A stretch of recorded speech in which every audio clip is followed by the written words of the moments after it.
Today I want to give you a basic bread making 101. This dough can be used for bread, pizza, cinnamon rolls, any number of things. Anyway, here's a basic recipe with your 3 cups of flour, a tablespoon of sugar, salt, water, yeast, and oil. You can adjust those for different types of recipes. If you want to make cinnamon rolls instead of oil, I would use butter. In this case, I'm using whole wheat flour, and so I'm going to go ahead and take my yeast. I'll put it in the water. This is warm water. You got to make sure it's not too hot, otherwise you'll kill the yeast. This just gets it started.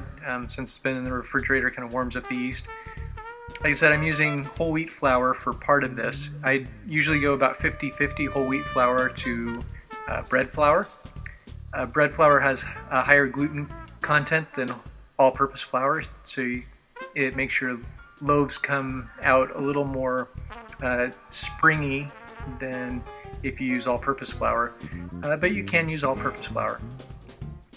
So go ahead and add the salt and mix it in. I use a teaspoon of salt essentially per loaf of bread that I'm making.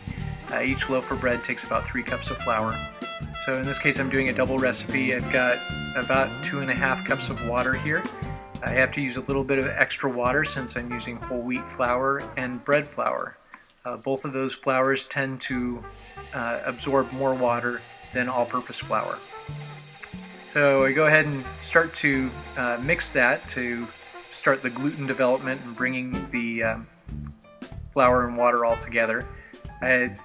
These dough hooks don't tend to work very well, so after I get it mixing for about a minute, I'll go ahead and stir it to make sure it's pulling in all the flour on the bottom so I don't have to wait as long.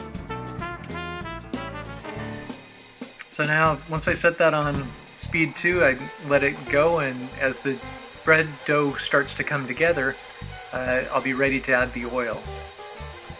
I like to let it kind of start to bind and form gluten before I add the oil, because the oil can slow down the gluten formation. Anyway, you could add it all at once up front and just start it mixing, and it'll come out just fine. You just have to mix it a little bit longer. So now that I've added the oil, I go to my last cup of flour and start to add that. If I was doing a single recipe, this would just be a half a cup of flour that I had left over that I was putting in.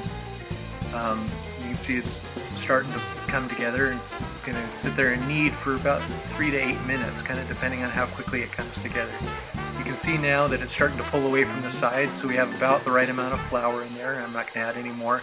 I'm just going to let it knead until it gets nice and smooth and elastic. So you can see the surface of that dough has gotten a nice, smooth, kind of almost glossy look to it after it kneaded for the right amount of time. So I go ahead and pull the pigtail dough hook out, and I'm going to cover it with plastic wrap and let it rise. Now, you want to let it rise until it's at least double. If it goes a little longer than that, it's fine. Depending on the temperature of your house, it'll take anywhere from an hour to an hour and a half or 2 hours, if it's a really cold house, to rise and double. So since this is a double recipe, I'm going to go ahead and split this in half and shape my loaves. When you're shaping your loaves, you want to make sure that you get all the air bubbles out, because you don't want to have any huge holes in your loaf. So I go about kind of squishing it down and pushing it all in, and then roll it in my hands to make sure that I don't have any air bubbles inside. And it's kind of fun. I end up with this nice little loaf, and I'll put that into a pan and let that rise.